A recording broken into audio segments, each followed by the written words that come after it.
السلام علیکم ورحمۃ اللہ وبرکاتہ۔ ان الحمد للہ نحمده ونستعینه ونستغفره ونعوذ باللہ من شرور انفسنا ومن سیئات اعمالنا من يهده الله فلا مضل له ومن يضلل فلا هادي له وأشهد أن لا إله إلا الله وحده لا شريك له وأشهد أن محمدا عبده ورسوله صلى الله عليه وسلم أما بعد فإن خير الحديث كتاب الله وخير الهدي هدي محمد صلى الله عليه وسلم وشر الأمور محدثاتها وكل محدثة بدعة وكل بدعة ضلالة وكل ضلالة في النار يا أيها الذين آمنوا اتقوا الله حق تقاته ولا تموتن إلا وأنتم مسلمون يا أيها الذين آمنوا اتقوا الله وقولوا قولا سديدا يصلح لكم أعمالكم ويغفر لكم ذنوبكم ومن يطع الله ورسوله فقد فاز فوزا عظيما يا أيها الناس اتقوا ربكم الذي خلقكم من نفس واحدة وخلق منها زوجها وبث منهما رجالا كثيرا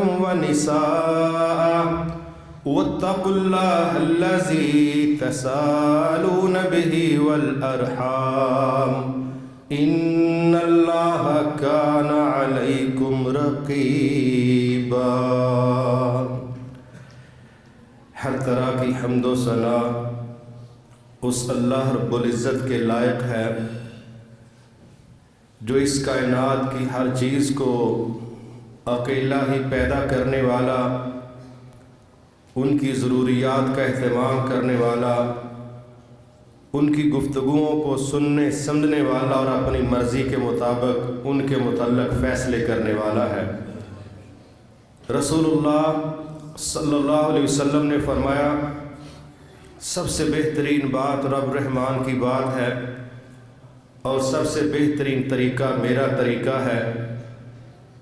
آپ نے فرمایا ہر وہ عمل جو دین اسلام میں اپنی طرف سے شامل کر دیا جائے وہ بدعت ہے، اور ہر بدعت گمراہی ہے، اور ہر گمراہی جہنم میں لے جانے کا باعث ہے۔ اللہ ہمیشہ ہم سب کو سے اپنی پناہ میں رکھے۔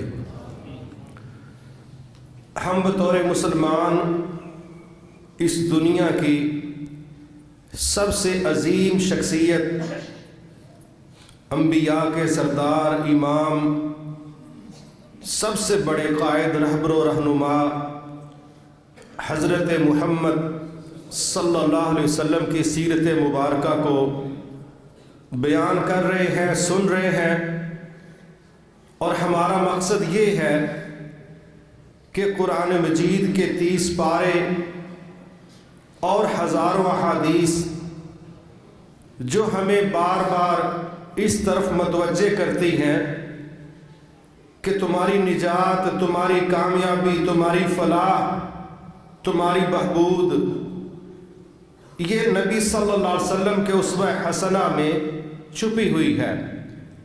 اگر آپ اس کو پڑھو گے، سمجھو گے، قبول کرو گے تو تمہاری زندگی بھی آسان ہو جائے گی، مینج بھی ہو جائے گی، اور بطور مسلمان مرنے کے بعد جو عقیدہ آخرت ہے تمہارا وہ بھی جنتوں کی صورت میں انعام والا انشاءاللہ بن سکتا ہے۔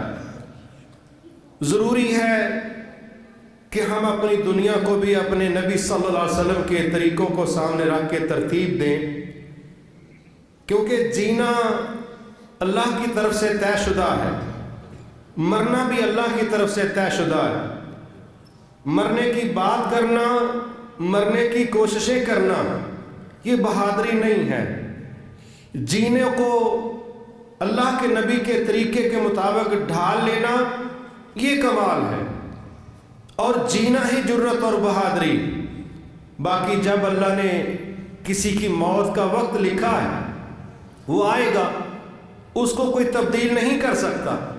لیکن اگر اللہ نے کسی کی زندگی کے نام پر اس کو 60 70 سال 30 سال 100 سال عطیہ دیا ہے، تو اس نعمت خداوندی کو بہترین طریقے سے گزارنا، یہ اس کی شکر گزاری کی شکل ہے، اس کی ذمہ داری ہے، اس کی ضرورت ہے۔ اور اس کا ہمارے پاس ایک ہی حل ہے کہ نبی صلی اللہ علیہ وسلم کی ذات مبارکہ ہمارے لیے عملاً رول ماڈل قرار دی گئی ہے، اور ہم آپ کے پابند ہیں۔ اسی کا کچھ حصہ ہم نے سنا اور پڑھا ہے، بقیہ پر انشاءاللہ بات جاری ہے۔ اللہ سے دعا ہے اللہ درست بات کرنے کی اور سمجھ کے عمل کی توفیق عطا فرمائے۔ ہم آپ کی سیرت مبارکہ میں سفر کرتے ہوئے جہاں تک پہنچے تھے، اس کا خلاصہ یہی ہے کہ آپ مدینہ آ چکے ہیں۔ مدینہ آ کے آپ نے ایک ریاست کا ڈیزائن شروع کیا ہے، اور جو اس کی ضروریات تھیں اس کو مد نظر رکھتے ہوئے آپ پلاننگ کر رہے ہیں۔ اسی دوران حالات میں جو اتار چڑھاؤ آتا ہے، یہ آپ کو مختلف منصوبہ بندیاں بنانے کے لیے تیار کرتا ہے، آپ بناتے بھی ہیں۔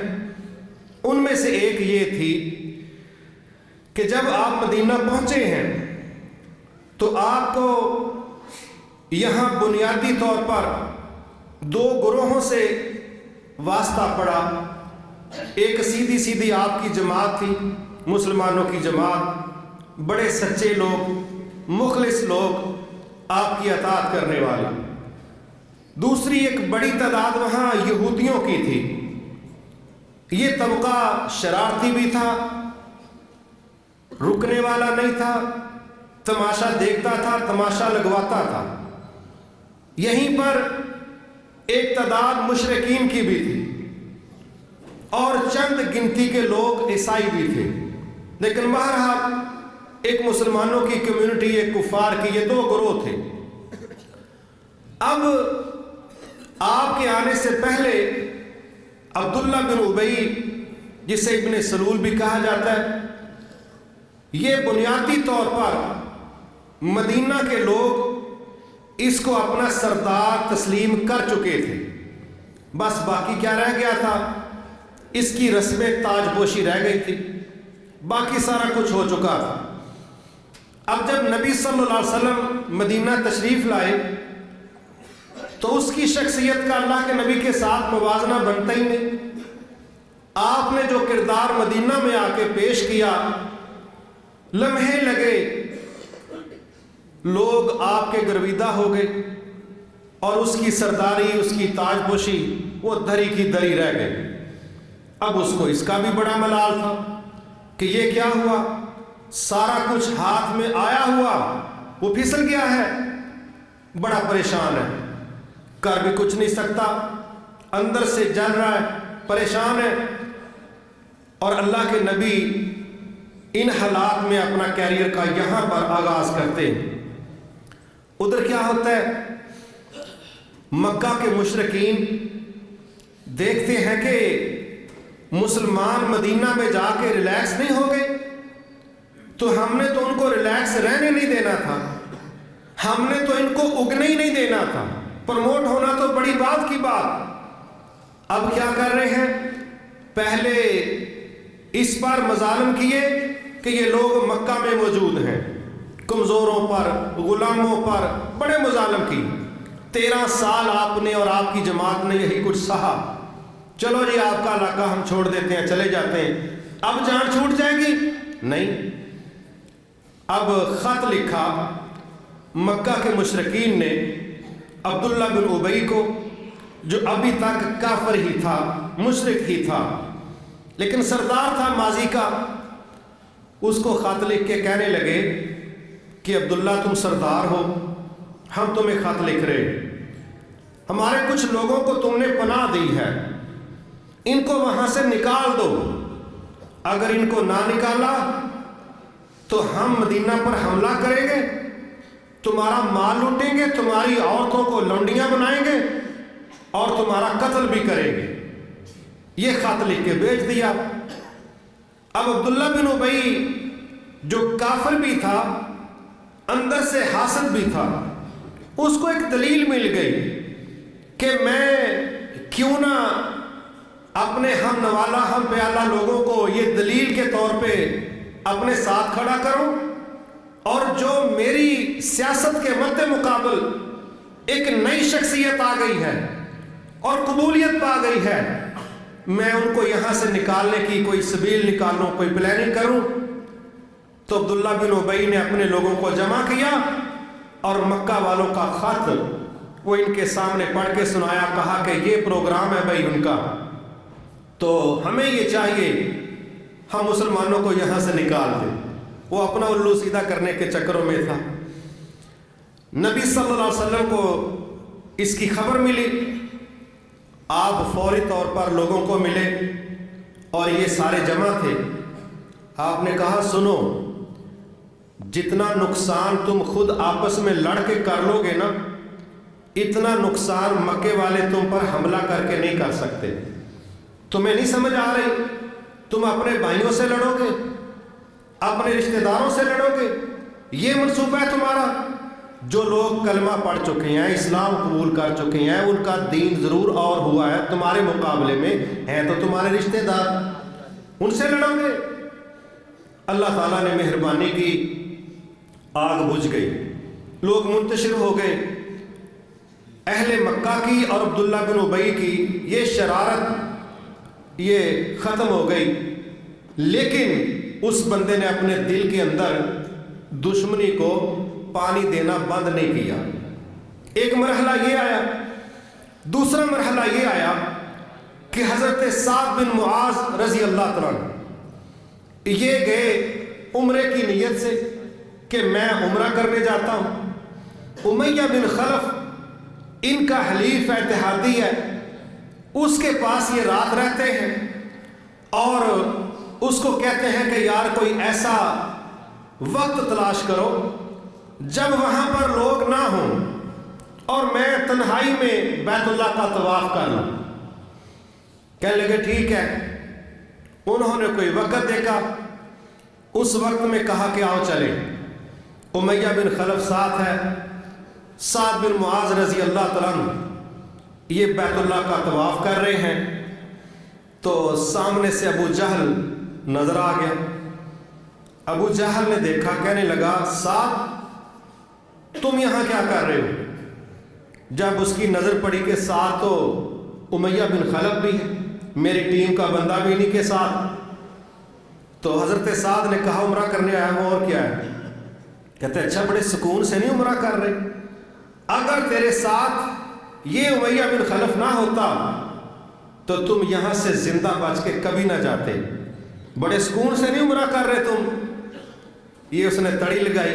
اچھا جی، حضرت سعد نے اس سے بڑی تڑی لگا دی، کہنے لگے کہ تم جس چیز کا خوف مجھے دلاتے ہو نا، اگر تم نے کوئی حرکت کی تو میں جو تمہارے ساتھ کروں گا نا وہ تمہارے لیے اس سے زیادہ خوفناک منظر ہوگا، اور وہ کیا ہے کہ میں تمہارا تجارتی راستہ بند کروا دوں گا۔ جب تمہاری سپلائی لائن کٹے گی نا، یہاں تو تم مجھ اکیلے کو مارو گے نا، میں پورا مکہ مروا دوں گا بھوک کے ساتھ۔ اس کو سمجھ آ گئی کہ واقعی یہ تو اس سے بھی بڑی بات ہے۔ خیر وہ راستے سے ہٹ گیا، لیکن اس نے یہ پیغام دے دیا کہ بھائی مسلمانوں کے لیے بیت اللہ کا دروازہ آج کے بعد بند ہے۔ ٹھیک ہے جی، یہ واپس گئے ہیں، ابھی ایک اور کام وہ کرنے جا رہے ہیں اور اس سے باز نہیں آ رہے۔ باقاعدہ عملاً پیغام بھیج دیا مہاجرین کو کہ اچھا تم وہاں بڑے سکون سے رہ کے یہ سمجھتے ہو کہ ہمیں پوچھنے والا کوئی نہیں، ہمیں روکنے والا کوئی نہیں، تم سوچ رہے ہو کہ بڑے مضبوط ہو گئے، پرامن ہو گئے، ہم تمہارا علاج کرنے کے لیے آ رہے ہیں. یہ دھمکی بھی انہوں نے ریٹن فارم میں بھیج دی. اب یہ 3 سٹیپ آپ دیکھیں. پہلا مکے کے اندر مظالم کا، مسلمانوں نے مکہ ہی چھوڑ دیا. پھر اس کے بعد عبداللہ بن ابی کو ساتھ لگا کے پھر اٹیک کا اور نکالنے کا، باز نہیں آئے. پھر سعد بن معاذ کے ذریعے بیت اللہ کے دروازے بند کرنے کا پیغام دینا، اور پھر یہ حرکت بھی کرنا کہ مسلمانوں ہم مدینہ میں تم پر حملہ کرنے والے. اب کنڈیشن کیا بنی؟ صحیح بخاری شریف میں اماں جی عائشہ رضی اللہ تعالیٰ عنہ فرماتی ہیں کہ حالات یہ بن گئے کہ مسلمان خوف کی حالت میں رہنے لگے کہ کسی وقت بھی حملہ ہو سکتا ہے. حضرت ابی بن کعب رضی اللہ تعالیٰ فرماتے ہیں کہ مسلمانوں کی حالت یہ تھی، نہ وہ رات کو اسلحے کے بغیر ہوتے تھے، نہ دن کو اسلحے کے بغیر.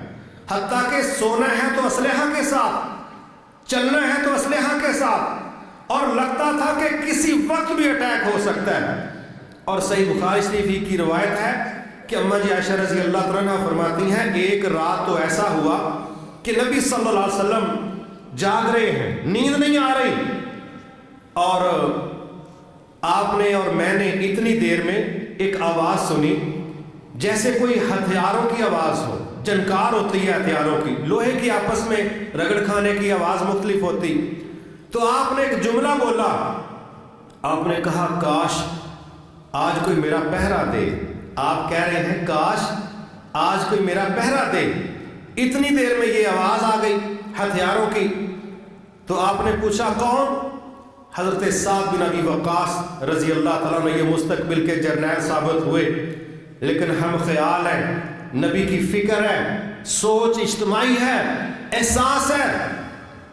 کہنے لگے میں سعد بن ابی وقاص ہوں. آپ نے پوچھا کیسے آنا ہوا؟ کہتے ہیں میرا دل کر رہا تھا آج میں آپ کا پہرا دوں. ادھر دل کر رہا ہے کہ کاش کوئی پہرا دے، اور ادھر دل کر رہا ہے کہ آج میں اللہ کے نبی کا پہرا دوں. یہ ہوتی ہے ذہنی ہم آہنگی. یہ ہوتا ہے لوگوں کا ایک پیج پر ہونا. جو لیڈر سوچ رہا ہے وہی کارکن سوچ رہا ہے، جو لیڈر سوچ رہا ہے وہی کارکن سوچ رہا ہے. یہ ہے ایک جماعت، یہ ہے وہ طبقہ جس کو آپ کہہ سکتے ہیں یہ ایک ٹیم ہے. اور ہمارے ماشاءاللہ یہاں ایسے ایسی جماعتوں کے اندر سوچ ہے، سربراہ کا سٹیئرنگ کسی اور طرف مڑ رہا ہے، نیچے سے پہیے کسی اور طرف ہیں. جس طرح گاڑیوں کی الائنمنٹ ٹھیک نہیں ہوتی، اگلے پہیے کسی طرف، پچھلے پہیے کسی طرف. یہ بعض اوقات بڑی گاڑیاں دیکھیں نا روڈ پر، یہ وہ جسے پنجابی میں نہیں کہتے وکھی بھرنے چل دیا پہیے، اس طرح جماعتیں چلتی ہیں. ابھی پاکستان کے حالات بڑے تباہ کن ہوئے. ایک وزیر کہہ رہا ہے جس نے کہا نا کہ پاکستان دیوالیہ ہونے کی طرف جا رہا ہے وہ دشمن ہے پاکستان کا. اسی جماعت کا سینئر وزیر کہہ رہا ہے پاکستان دیوالیہ ہونے کی طرف جا نہیں رہا، ہو ہی گیا ہے. لو ایک ٹبر دے دو جیجے. ایک اور جماعت ہے، اس کا سربراہ کہہ رہا ہے ہم اس ملک کو مدینے کے ڈیزائن پر چلائیں گے. اسی کی کچن کابینہ کا بندہ وفاقی سطح کا وزیر کہہ رہا ہے 22 کروڑ پاکستانی اپنی اصلاح کر لو، یہ غلط فہمی دور کر لو. قائد اعظم نے پاکستان اسلام کے لیے لیا ہی نہیں تھا. سبحان اللہ، اے ٹبر چلتا پہ یہ ہمیں چلائیں گے. ایک ٹیبل پر چائے پینے والوں کی رائے ایک نہیں، کیونکہ جمع ہونے کا نقطہ ایک نہیں. یہاں ایک نظریے پر جمع تھے، ایک سوچ پر جمع تھے، ذاتی مفاد پر جمع نہیں تھے، اجتماعی مفاد پر جمع تھے. ذاتی فائدے نہیں ڈھونڈتے تھے، وہ اپنی سٹیٹ کو دیکھتے تھے. تو ادھر لیڈر سوچ رہے ہیں کاش آج میرا کوئی پہرا دے، اور کارکن تیار ہو کے پہنچ بھی گیا ہے کہ یہ ہے میں پہرا دینے کے لیے آیا ہوں. ابھی یہ کنڈیشن ہے. اب بڑے پریشانی والے حالات بن گئے کہ بھئی ابھی تو ہمیں آئے ہوئے چند ماہ ہوئے، چند ماہ، اور ساتھ ہی کیا ہو رہا ہے، مدینہ کے اوپر حملے کی باتیں شروع ہو گئی. اگلی پریشانی یہ بھی تھی کہ جو بیعت عقبہ پر نبی صلی اللہ علیہ وسلم اور آپ کے چچا نے اشارہ دیا تھا مدینہ والوں کو کہ اگر محمد صلی اللہ علیہ وسلم مدینہ مائیگریٹ ہو کے آ گئے تو تمہیں جس مزاحمت کا سامنا کرنا پڑے گا وہ صرف مدینے کے اندر کی نہیں ہوگی، وہ یونیورسل ہوگی، وہ عالمگیر ہوگی۔ تمہیں پوری دنیا کی طرف سے جنگ کا سامنا کرنا پڑے گا۔ یہ پہلی ورلڈ وار ہوگی، فیس کر لو گے؟ یہ نشاندہی کی تھی رسول اللہ صلی اللہ علیہ وسلم اور آپ کے چچا نے مشترکہ بیعت عقبہ کے موقع پر ہجرت سے پہلے۔ وہی ہوا، دنیا مدینہ والوں پر دباؤ ڈال رہی، مکہ والے اس میں فرنٹ پر ہے۔ خوف کی یہ حالت ہے کہ اللہ کے نبی جاگ کے رات گزار رہے ہیں، لیکن یہ کبھی نہیں بولنا چاہیے کہ ٹینشن ریلیز کرنے کا حل نہیں ہوتی۔ کوئی سرگرمیاں، کوئی منصوبہ بندی، کوئی اعمال، کوئی رویے، کوئی اسباب کا اختیار کرنا، استطاعت کے مطابق قدم اٹھانا، مضبوط اعصاب کے ساتھ فیصلے کرنا، یہ ٹینشن ریلیز کرنے کا باعث بنتی۔ جتنی بڑی پریشانی ہوتی ہے اتنے بڑے جگرے کے ساتھ، جرت کے ساتھ، حوصلے کے ساتھ، قربانی کے ساتھ، توکل علی اللہ کے ساتھ فیصلے کرنے پڑتے۔ بس اوپر سے اللہ کا جو نظام ہے ہمیشہ سے کہ بندے جب زمین پر سمجھتے ہیں نا ہماری بس ہو گئی ہے، پھر اوپر سے مدد آتی، کہتے ہیں بس یہی چیک کرنا تھا کہ اس کا کریڈٹ 100% اپنے کھاتے میں نہ ڈال لینا۔ اللہ کی مدد کے نزول کا یہ کرائٹیریا ہے، حتی یقول الرسول والذین معہ متی نصر اللہ۔ اللہ کہتے ہیں ہماری مدد پتہ کب آئی، اس کی ٹائمنگ پتہ کیا تھی؟ جب کمانڈر ان چیف، جب رسول اور اس کی جماعت حالات دیکھ کے کہنے لگی متی نصر اللہ، اللہ پیچھے بچا ہی کچھ نہیں، اب کچھ نظر نہیں آ رہا، تیری مدد کب آئے گی؟ اس وقت اللہ کہتے ہیں ہم نے کہا پریشان نہ ہونا، ہماری مدد آ گئی۔ کب؟ جب ایک دفعہ دن کو بھی سمجھ آتی ہے کہ اندھیرا ہی اندھیرا ہے۔ اللہ اکبر۔ اللہ تعالیٰ نے پھر پہلا رول نازل کیا، کہا بڑی ہو گئی، اذن للذین یقاتلون بانہم ظلموا وان اللہ علی نصرہم لقدیر۔ کہا مسلمانوں میں نے تمہیں مکہ میں کہا تھا نا لڑنا نہیں، اب میں تمہیں اجازت دیتا ہوں، اب تمہیں اجازت ہے۔ کیوں؟ تم پر ظلم کیا گیا تھا۔ کس بات کی اجازت ہے؟ بدلہ لینے کی، اب تمہیں اجازت ہے۔ اور آگے ایک بڑی خوبصورت بات کی، کہا یہ نہ دیکھنا تعداد کتنی ہے، یہ نہ دیکھنا ویپن کتنے ہیں، یہ نہ دیکھنا ابھی 9 مولود ہیں، یہ نہ دیکھنا حالات کیسے ہیں، یہ نہ دیکھنا ہمارا تحادی کوئی نظر نہیں آتا، یہ نہ دیکھنا ابھی ڈیزائن واضح نہیں ہے۔ وَإِنَّ اللَّهَ عَلَى نَصْرِهِمْ لَقَدِيرٌ، میدانوں میں تم نے ڈٹنا ہے، تمہاری مدد کرنے پر اللہ قادر ہے۔ بس جی پالیسی آ گئی ہے، آ گئی، کرو تیاری۔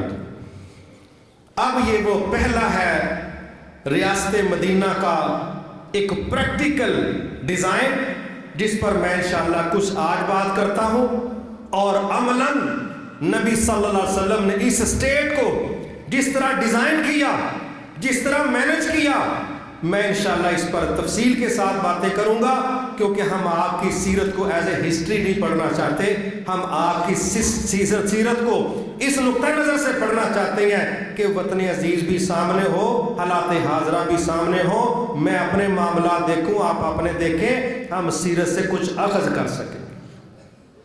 بڑی خوبصورت ترتیب تھی۔ سب سے پہلے اس ریاست کے قیام کے لیے سورۃ نور میں نا اللہ تعالیٰ نے فرمایا کہ ایمان والوں کے ساتھ میرا وعدہ ہے، جس طرح میں نے پہلے لوگوں کو زمین پر خلافت دی تھی، میں ان کو بھی ضرور زمین پر خلافت دوں گا۔ یہ سورۃ نور میں اللہ نے فرمایا یہ میرا وعدہ ہے۔ وعد اللہ الذین آمنوا وعملوا الصالحات منکم، اللہ تعالیٰ کا ایمان والوں کے ساتھ جو اعمال صالحہ کرنے والے ہیں ان کے ساتھ وعدہ ہے، لَيَسْتَخْلِفَنَّهُمْ فِي الْأَرْضِ، کہ میں ان کو زمین پر ضرور خلافت دوں گا، جس طرح کہ تم سے پہلے لوگوں کو میں دے چکا ہوں، تمہارے خوف کو امن میں تبدیل کر دوں گا۔ لیکن اس کے بعد پھر اگلا پورا ڈیزائن دیا کہ اگر ہم زمین پر کسی کو حکومت دیں پھر وہ کیا کرے گا، پھر اس کی ذمہ داریاں کیا ہیں. پھر اس کی ذمہ داریوں کی لسٹ دی کہ اسلامی ریاست کی ذمہ داریاں کیا ہیں. اس پر آپ دیکھیے کہ نبی صلی اللہ علیہ وسلم نے سب سے پہلے اسلامی ریاست کے قیام میں تھیوری پیش کی. تھیوری کیا تھی؟ لا الہ الا اللہ محمد الرسول اللہ صلی اللہ علیہ وسلم. یہ مکہ میں تھیوری پیش ہوئی. یہ دو قومی نظریہ تھا، یہ دو قومی نظریہ تھا کہ جو ہمارے الہ کے پیج پر ہے وہ ہمارا ہے، جو ہمارے الہ کے پیج پر نہیں ہے وہ ہمارا نہیں ہے. یہ مکہ میں نظریہ تھا. پھر اس کے لیے مکہ سازگار نہیں تھا. پھر ہجرت تھی، اور ہجرت کے بعد ایسی جگہ کی تلاش جہاں اکاموڈیٹ ہو سکے، جہاں ایڈجسٹ ہو سکے، جہاں اپنے نظریات کی ترویج کر سکے. پھر وہاں پہنچے ہیں. وہاں پھر اسلام کے سیکریٹریٹ کا مسجد نبوی کی شکل میں تعمیر ہونا ہے. پھر یہاں پر تعلیم کا میدان ہے، تعلیم کے لیے ادارے کا قیام ہے. پھر یہاں اپنی سوسائٹی کو تربیت دینے کے لیے اخوت، اسلامی بھائی چارہ، ساری چیزیں سکھائی جا رہی ہیں. تم آپس میں بھائی بھائی ہو. بنیاد کیا ہے؟ قبیلہ، علاقہ، رنگ، نسل نہیں. بنیاد عقیدہ ہے. بنیاد عقیدہ ہے. عقیدے کا شخص قطع نظر قبیلے کے، برادری کے، علاقوں کے، رنگ و نسل کے، یہ تیرا بھائی ہے، وہ تیرا بھائی ہے، تو اس کا بھائی ہے، تو اس کا بھائی ہے. یہ اخوت اسلامی تمام ماضی کے جو کلچر تھے ان کو ڈیلیٹ کر کے عقیدے کی بنیاد پر ان کو ایک کر دیا اور ساتھ تربیت کی. ایک دوسرے کا خیر خواہ رہنا، ایک دوسرے کا بھلا سوچنا، ایک دوسرے کے خلاف کام نہ کرنا، ایک دوسرے کو دھوکہ نہ دینا، اس طریقے سے آپس میں رہنا. یہ اخوت اسلامی سکھائی. اور پھر مدینہ کے اندر جو یہودی تھے، جو مشرکین تھے، عیسائی تھے، اللہ کے نبی نے پھر ان کو بھی معاہدے کے ذریعے جکڑ لیا کہ اگر کوئی یہاں پر باہر سے اٹیک کرے گا ہم سب مل کے اس کے دفاع کے پابند ہوں گے. یہ تمہارا دین، تم اس میں آزاد ہو، ہم زبردستی تمہیں کلمہ نہیں پڑھاتے، تم اپنے دین پر چلو، ہماری دعوت سنو، ہمارا ماحول دیکھو، کوئی متاثر ہوگا تو قبول کر لے گا، لیکن ہم زبردستی کسی یہودی کو، عیسائی کو، مشرک کو گن پوائنٹ پر ہم کلمہ نہیں پڑھائیں گے. بس دیکھو، دلیل کے ساتھ سمجھو. یہ مدینے کے اندر کے لوگ جکڑے جا رہے ہیں. ساتھ مدینہ سے مکہ کا راستہ ہے اور راؤنڈ اباؤٹ 50 کلومیٹر کا ایریا دائیں بائیں کا. اللہ کے نبی اپنے گروپوں کو بھیج رہے ہیں، جاؤ ان کے ساتھ معاہدے کر کے آؤ، اس قبیلے سے معاہدہ کرو، اس سے بھی کرو. اپنوں کو بھی جکڑا اور سمجھایا، مدینے کے اندر دوسرے شہریوں کو بھی جکڑا اور سمجھایا، مدینے کے قرب و جوار کے قبائل سے معاہدات کیے، اور جو مکے کے راستے کے قبائل تھے ان کو بھی اپنے ساتھ اٹیچ کیا. یہ ڈیزائن ہے جس پر اللہ کے نبی کام کر رہے ہیں. اب جب مکہ والوں نے دوبارہ بدماشی کی کوشش کی، آسمانوں سے خارجہ پالیسی، داخلہ پالیسی، جہاد کی پالیسی، دفاع کی پالیسی وہ اللہ نے نازل کر دی. اس پر پھر اب تیاری وہ کیا ہے؟ اللہ اکبر. جب یہ چیزیں نازل ہوئی نا کہ تمہیں اب بدلے لینے کی اجازت ہے، پھر اللہ تعالیٰ نے ایک اور ساتھ فیصلہ نازل کیا.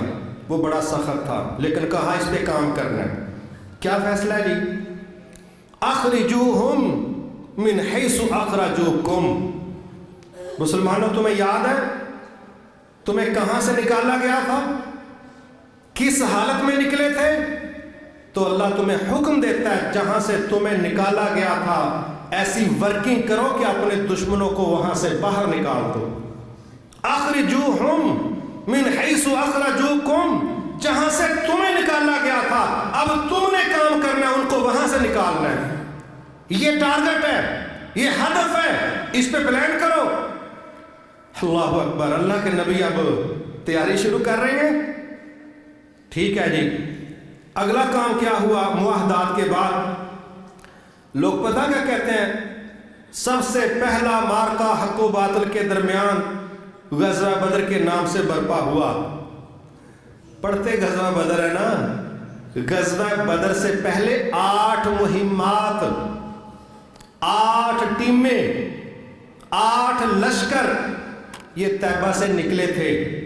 کچھ کو اللہ کے نبی نے کمانڈ کیا، کچھ کو صحابہ کے کمانڈ میں بھیجا اور کہا 2 کام کرو، ایک تو مدینہ کے گرد پیٹرولنگ کرو اور مکہ والوں کو پیغام دے دو کہ تم جتنا بھی پریشرائز کرو ہم خوفزدہ ہونے والے نہیں، ہم چھپ کے بیٹھنے والے نہیں، ہم دور دراز راستوں پر گشت کر کے پیٹرولنگ کر کے تمہارے لشکروں کا، گروپوں کا، تجارتی قافلوں کا پیچھا کر کے تمہیں پیغام دے رہے ہیں۔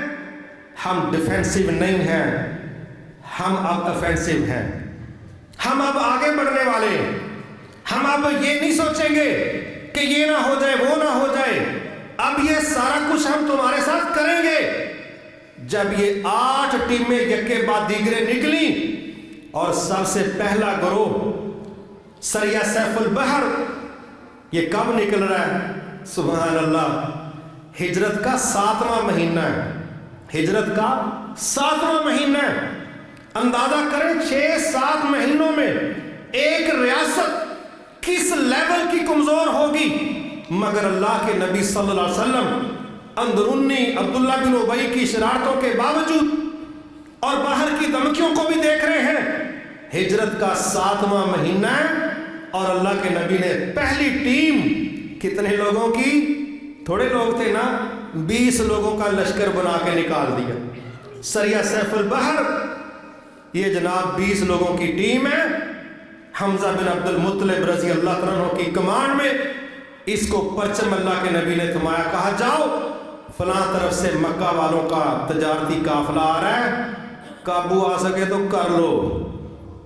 وہ نکلے، بہرحال ٹکراؤ لو پروفائل کا رہا، بڑا نہ ہوا وہ الگ بات ہے، لیکن 7ویں مہینے اور مہینہ بھی رمضان المبارک کا، ہمارے ہاں تو یہ سوچتے ہیں نا کہ ماشاءاللہ روزے آگے نے ہن دوجا کوئی کام نہیں کرنا، اے احتیاط دے دن آگے نے، ایک روٹی کھا کے تے لمیاں پین دے دن آگے نے، اور وہ نبی جس پر جہاد نازل ہو رہا ہے وہ کہتا لمے میں کوئی نہیں پہنا، باہر نکلو۔ اور یہی وجہ تھی، اللہ تعالیٰ کا ایک اپنا مزاج ہے، اس نے بھی ایک سیکوینس میں دونوں آیات نازل کی۔ ہمارے بچے کو نہیں یاد، یا ایھا الذین آمنوا کتب علیکم الصیام، اے ایمان والو تم پر روزے فرض قرار دیے گئے۔ کیلنڈر بنتے ہیں، دکانوں میں لگتے ہیں، گھروں میں لگتے ہیں، بچے کو پتا ہے کہ اللہ کہہ رہا ہے تمہارے لیے رمضان کے روزے رکھنے فرض قرار دیے گئے ہیں۔ اب یہی قرآن ہے، لے کے بھی جبرائیل علیہ السلام آئے تھے، نازل بھی اسی نبی پر ہوئی تھی، لیکن اس آیت سے بڑے بھی کنی کتراتے ہیں، بچوں کو تو ایویں اولے میں احتیاط نہیں رکھتے ہیں۔ وہ کیا ہے؟ وہ ہے مسلمانوں کتب علیکم القتال، جہاد نہیں، جہاد نہیں، جہاد کے بڑے ماہرین ہیں۔ جہاد جوہد سے ہے، جس کے معنی سخت جد و جہد کرنے کے ہیں۔ کوئی لینٹر پا کے آئے انہوں کو ماشاءاللہ غازی آنڈے ہے، سارا رات بڑا ٹیل آ کے نہ لینٹر پایا، کوئی مصیبت چوں نکلا کو بلے بلے بھی غازی ہے، نا قتال، مسلح لڑائی، خون بہتا ہے، گردنیں اترتی ہیں، سینے چلنی ہوتے ہیں، جسم کٹتے پھٹتے ہیں، قتل قتال ہوتا ہے۔ کتب علیکم القتال، کہا ہم نے تمہارے اوپر قتال کرنا بھی فرض قرار دیا ہے۔ وَهُوَ كُرْهٌ لَكُمْ، اس رب کو پتہ ہے کہ یہ تمہاری طبیعتوں کو پسند نہیں، لیکن سنو، اگر ایمان ہے، اگر اللہ پر اعتبار ہے، وَعَسَىٰ أَن تَكْرَهُ شَيْئًا وَهُوَ خَيْرٌ لَكُمْ وَعَسَىٰ أَن تُحِبُّوا شَيْئًا وَهُوَ شَرٌّ لَكُمْ وَاللَّهُ يَعْلَمُ وَأَنْتُمْ لَا تَعْلَمُونَ۔ کہا سنو، تمہیں اچھا نہیں نہ لگتا، ہو سکتا ہے ایک چیز تمہیں اچھی نہ لگے لیکن وہ تمہارے لیے ہو اچھی، اور ہو سکتا ہے ایک چیز کو تم کہو یہ میرے لیے محبوب ہے لیکن وہ تمہارے لیے خیر والی نہ ہو۔ واللہ یعلم وانتم لا تعلمون، کیا تمہارے لیے خیر والا ہے کیا شر والا ہے یہ تم نہیں جانتے، تمہارا رب جانتا ہے۔ تمہارا کیا فیصلہ ہونا چاہیے کہ رب نے کہہ دیا کرنا ہے تو بس کرنا ہے، وہ کہہ رہا ہے قتال کرنا ہے تو کرنا ہے، نہ لگے طبیعتوں کو اچھا۔ آگے طبیعتوں کو کیا کیا اچھا لگتا ہے؟ کس طبیعت کو گرمیوں کے روزے اچھے لگتے ہیں؟ کس طبیعت کو زکوٰۃ اچھی دینا لگتی ہے؟ کس طبیعت کو اپنی کمائیاں لوگوں پر خرچ کرنا اچھی لگتی ہیں؟ مگر جب اللہ کا آرڈر آ گیا کہتے ہیں طبیعت مانے نہ مانے ہم اللہ کے پابند ہیں۔ یہ سوچ ہو پھر اللہ تعالیٰ اپنے بندوں کو شر نہیں دیتا، خیر ہی دیتا ہے۔ اب نبی صلی اللہ علیہ وسلم اس فیصلے پر فوری طور پر اپنی دفاع کی پالیسی پر کام کر رہے ہیں۔ ایک طرف مسلمانوں کو باہم ایسے جوڑا کہ جسد واحد، کہا تم ایک باڈی ایک جسم ہو۔ دوسری طرف نظریاتی تربیت کیا ہے؟ کہا مسلمان کی طرف اسلحے کا رخ کرنا بھی جائز نہیں، قتل کرنا بڑی دور، رخ کرنا بھی جائز نہیں، مسلمان کو گالی دینا جائز نہیں۔ یہ ہے اپنی کمیونٹی، اپنا معاشرہ۔ اور پھر یہ ذہن دیا اشداء علی الکفار رحماء بینہم، اے مدینے کے لوگوں تمہاری تربیت اس ڈیزائن پر ہے، آپس کی بات ہو تو رحیم و کریم، ریشم کی طرح نرم ملائم، اور جب باری آئے اللہ کے دشمنوں کی تو شدت پسند، پھر سٹیل بن جاؤ، پھر سیسا پلائی دیوار بن جاؤ، آپس میں ہو تو نرم، کفار کے مقابلے میں ہو تو گرم سخت۔ کہا یہ نبی کی جواب، اس کا یہ نتیجہ نکلا جب مسلمان آپس میں ملتے ہیں پھر باہر کے بڑے بڑے وار آئیں مسلمان اس کو فیس کر جاتے، ڈیل کر جاتے، مینج کر جاتے۔ اور جب آپس میں اتحاد نہ ہو پھر تو باہر کی ایک سازش بھی وہ ملکوں کے ملک ادھیڑ کے رکھ دیتی ہے۔ ہم نے 71 میں فیس نہیں کیا، ملک ہی ٹوٹ گیا کیونکہ ہم آپس میں اکٹھے نہیں تھے، ہم ایک پیج پر نہیں رہ گئے تھے، ہمارا ملک ہی ٹوٹ گیا۔ آج 22 کروڑ الگ گئے، 16 کروڑ الگ گئے۔ آج وہ بھائی اتنے ہمارے قریب نہیں جتنے ہندوستان کے قریب ہیں۔ جب ہم نظریے پر نہیں رہے اور ایک پیج پر نہیں رہے، ہم ملکی مفاد پر نہیں رہے، ہم ذاتی مفاد پر آئے۔ نظریہ جس نے ہمیں باندھا تھا اس نظریے پر وار کر کے ہمارے دشمن وزیر اعظم نے کہا ہم نے 2 قومی نظریے کو خلیج بنگال میں غرق کر دیا، اور ہم منہ دیکھتے رہ گئے۔ بعد میں کمیشن بن رہے ہیں، کتابیں لکھی جا رہی ہیں، کچھ فائدہ نہیں۔ صاحب گزرنے کے بعد اس کی لکیر کو پیٹو، مگر کیا مجال ہے کہ نیکسٹ ایسے حادثات سے بچنے کی کوئی پلاننگ ہو، کوئی سوچ ہو، کوئی احساس ہو کہ دشمن کس کس طرح کی جنگیں ہم پر مسلط کر رہا ہے۔ ہمیں جنگوں کی نوعیت کا ہی نہیں پتہ، ہمیں دشمنوں کی تمیز نہیں، ہمیں اپنوں کی تمیز نہیں۔ جب انفرادی سطح پر ہمیں نفع نقصان کی تمیز نہیں ہوگی، قومی سطح پر نفع نقصان کا لیول سمجھنے کے لیے کتنا بڑا مائنڈ سیٹ چاہیے۔ اللہ اکبر۔ نبی صلی اللہ علیہ وسلم اب اپنے ساتھیوں کو اندر سے اپنوں کو جوڑ رہے ہیں اور کفار کے مقابلے میں پلاننگز ہیں۔ یہاں پر مسجد نبوی ہے، عام لوگ ہیں، جہاد کی تربیت گاہ ہے۔ اما جی عائشہ رضی اللہ عنہا فرماتی ہیں عید کا دن ہے، میں اللہ کے نبی کی بیک پر کھڑی ہوں۔ ایک روایت میں آتا ہے کہ آپ نے مجھے بلایا، دوسری میں آتا ہے کہ میں آپ کے پاس گئی تو میں نے آپ کے کندھے پر اپنی ٹھوڑی رکھی، میرا رخسار آپ کے رخسار کے ساتھ لگا ہوا ہے، اور مسجد نبوی کے صحن میں صحابہ جہاد کی پریکٹس کر رہے ہیں، تیروں کے ساتھ، نیزوں کے ساتھ، ڈھالوں کے ساتھ۔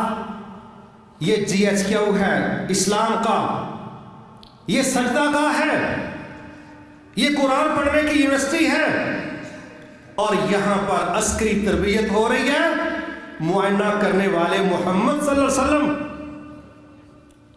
اور اس دنیا کی عظیم ترین خاتون ہمارے نبی کی سب سے محبوب بیوی، اور گراؤنڈ مسجد نبوی کا، تربیت جہاد فی سبیل اللہ کی، پوری قوم کو کہا تمہارا کام ہے، جو بندہ یہ کہتا ہے میں اس کتاب پر ایمان رکھتا ہوں، وہ کتاب کہتی ہے جس کا مجھ پر ایمان ہے وہ اللہ کے رستے میں جہاد کے کردار کا پابند ہے، اور وہ قرآن حدیث کے متعلق کہہ رہے ہیں اس کو بھی سمجھو، اور رسول اللہ صلی اللہ علیہ وسلم کہہ رہے ہیں جس نے نہ جہاد کیا نہ جہاد کی خواہش کی، اگر وہ اس کیفیت میں مر گیا تو اسلام کی سٹینڈر کی موت نہیں مرے گا، نفاق کی شاخ پر مرے گا۔ اور ہمیں جہاد سے خوف آتا ہے، ہم مجبور ہیں تراویحوں میں امام کے پیچھے سورۃ توبہ انفال سننے پر مجبور ہیں۔ اگر اس کو قوم قبول کرے، ریاست قبول کرے، پھر سورۃ فاتحہ سے والناس تک ہم ایک ایک آیت کے پابند ہیں، اور جہاں 6 پاروں کے برابر ڈیٹا ہو جہاد فی سبیل اللہ پر اور ہم کہیں ہمیں خوف آتا ہے، پھر ہمیں اپنے رب پر صحیح ایمان اعتبار کوئی نہیں۔ ابواب ہیں درجنوں ابواب، جہاد کا ڈسپلن کیا ہے، دشمنوں سے ڈیل کیسے کرنا ہے، لڑنا کیسے ہے، مال غنیمت، مال فے، خمس کیا کرنا ہے، کہاں سے لینا ہے، تقسیم کیسے ہے، ریشو کیا ہے، ابواب بھرے پڑے ہیں۔ یہ ریاست مدینہ کی دفاعی پالیسی کا بہت بڑا جز تھا۔ آج آپ یوٹیوب پر دیکھیں، اتنے ملک ہیں، ساری آبادی ملا کے تھوڑی آبادی بنتی ہے، لیکن اب میٹرک تک مجال ہے ان کے سارے بچے عسکری تربیتوں کے مالک ہوتے ہیں۔ ہمارے یہاں NCC چلا کرتی تھی کالجوں میں، ختم کروا دی ہے۔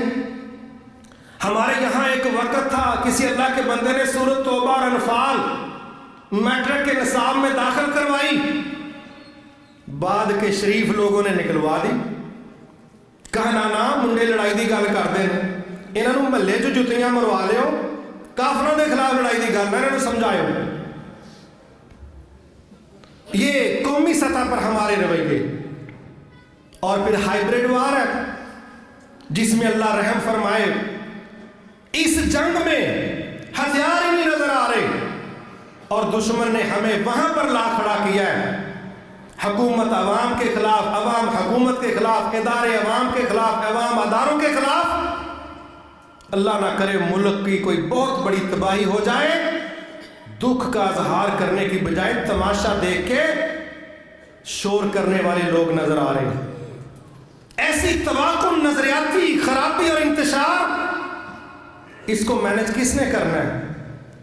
یہ تب ہوتی ہے جب ہم اسی نظریے پر ہوتے جس پر بابا جی محمد علی جناح نے ہمیں ملک لے کے دیا کہ کافر الگ قوم ہے، مسلمان الگ قوم، ہم آپس میں ایک ہیں، کافر آپس میں ایک ہیں، الکفر ملت واحدہ، وہ بھی ایک ہی ہیں، ہم ایک ہیں، ہم آپس میں ایک ہو جائیں تاکہ ان کا مقابلہ کرنا ہمارے لیے آسان ہو۔ عوام کی نظریاتی تربیت بھی نہیں کرنی، عسکری تربیت بھی نہیں کرنی، اور جو اللہ کے دشمن پراپیگنڈا کر کے ہمیں آپس میں منتشر کر دے اس کے لیے راستے ہموار ہو رہے ہیں، تو پھر ملک کا دفاع کس نے کرنا ہے؟ اس کی عزت کے لیے اچھے لفظ کون بولے گا؟ اس کا چہرہ کون دھوئے گا؟ جب ہماری تربیت نہیں ہوگی، تربیت کسی نظریے پر نہیں ہوگی، نظریے کی بنیاد قرآن و سنت نہیں ہوگا، تو پھر ہم بھیڑ ہو سکتے ہیں، ہجوم ہو سکتے ہیں، نہ ہم قوم ہو سکتے ہیں، نہ ہم جماعت ہو سکتے۔ نظریہ تربیت کرتا ہے، یہ فریم ہے جو لوگوں کو جکڑ کے ایک چار دیواری میں کرتا ہے۔ تو اللہ کے لیے ہم اپنے نبی صلی اللہ علیہ وسلم کی حکمت عملی کو سمجھیں۔ آپ نے کفار کے مقابلے میں اپنی عوام کو، قوم کو کہا کہ تم ایک جسم ہو، جسم بن جاؤ۔ جو مدینے کے غیر مسلم شہری ہیں ان کو کہا تم پابند ہو، ہم تمہارے دفاع کے پابند ہیں، تم اس ملک کی بقا کے لیے اپنا کردار ادا کرنے کے پابند، تم یہاں بے ایمانی اور خیانتیں کرنے کی تمہیں اجازت نہیں ہے، تمہیں باہر کے دشمنوں سے مل کے یہاں سازشیں کرنے کی اجازت نہیں ہے، یہ کرو گے تو بھگتو گے۔ دوسرے شہریوں کو بھی کنٹرول کیا، اپنوں کی تربیت کی، قوم کو عسکری تربیت بھی دی، قوم کو نظریاتی تربیت بھی دی، اور بہت زیادہ خوف کے باوجود رمضان المبارک میں 20 لوگوں کا قافلہ نکال کے دنیا کو ایک خبر دے دی کہ مسلمان ڈیفینسو نہیں ہیں، ڈیفینسو ہیں۔ یہی ہمارا فرض بنتا ہے۔ اور اللہ تعالیٰ معاف فرمائے، آج ملک کی اتنی بڑی بڑی ذمہ داریاں ہوتی ہیں اور ان کو دی جاتی ہیں کہ جی دفاع کی ذمہ داری اس کی ہے، اس کو پوچھ تو لو کہ ملک کے مسائل کیا ہیں، اس کو پوچھ لو دشمن کون ہے۔ جو ملک کا سب سے بڑا دشمن ہندوستان ہوگا، ہمارا دفاع کا ذمہ دار اس سے جبیاں ڈالتا پھرتا، بے قرار ہے۔ جب آپ کو دشمن کا ہی نہیں پتا، آپ کو دوستوں کا ہی نہیں پتا، آپ کس چیز کے ذمہ دار ہیں؟ جس دشمن نے 1947 سے پہلے سے لے کے 2023 تک ہماری لاشیں گرانے سے وہ باز نہیں آیا، کیا یہ ڈکلیئر نہیں ہے کہ وہ ہمارا دشمن ہے؟ کیا یہ کنفرم نہیں ہے کہ وہ دہشت گرد ہے؟ کیا یہ واضح نہیں ہے کہ وہ ہمارے وجود کو برداشت نہیں کرتا؟ مگر اس کے ساتھ جپیاں پپیاں ڈالنے میں ہماری حکومتوں کے ذمہ دار بے قرار ہوئے جاتے، اور ان کو کہا جائے جی اے دفاع تسی سنبھال لو، انہاں کو تو بلی نہیں سنبھالی جاندی، انہاں دفاع کی سنبھال لو۔ جن کو یہی نہیں پتا کہ ہمارا اپنا کون ہے، بیگانہ کون ہے، ان کو ہم کہتے ہیں آپ ذمہ داریاں سنبھالو۔ کاش یہ ذمہ داریاں ان کو دی جائیں جن پر 1947 میں ظلم ہوئے تھے، جو 25-30 خاندان کے ممبر آئے تھے لیکن پاکستان میں سارے داخل نہیں ہوئے، جن لوگوں نے کشمیریوں کے دفاع میں اپنے 3 بیٹے پیش کیے۔ کسی شہید کے کزن کو، بھائی کو یہ ذمہ داری دو، پھر تمہیں پتا چلے کہ دفاع کیسے کیا جاتا ہے۔ تم دیکھتے ہو میتے کی اینک سے، تم دیکھتے ہو تجارتوں کی اینک سے، تم دیکھتے ہو کچن کے ٹیسٹ کی اینک سے، تم دیکھتے ہو مینیو کی اینک سے۔ پیٹ کے ساتھ دیکھنے اور سوچنے والے لوگ اپنے دماغ کو جب ڈسکنیکٹ کرتے ہیں تو ان کے فیصلے کبھی درست نہیں ہوتے۔ بہت زیادہ ضروری ہے بطور مسلمان، فَإِنَّ خَيْرَ الْحَدِيثِ كِتَابُ اللَّهِ، یہ کتاب اللہ جو تمہیں دفاعی پالیسی دے، جو تمہیں خارجہ پالیسی دے، جو تمہیں داخلہ پالیسی دے، جو تمہیں عدلیہ کی پالیسی دے، جو میں تو تمہیں تعلیم کا نصاب دے، تم پابند ہو اپنے رب کی کتاب کو قبول کرنے کے۔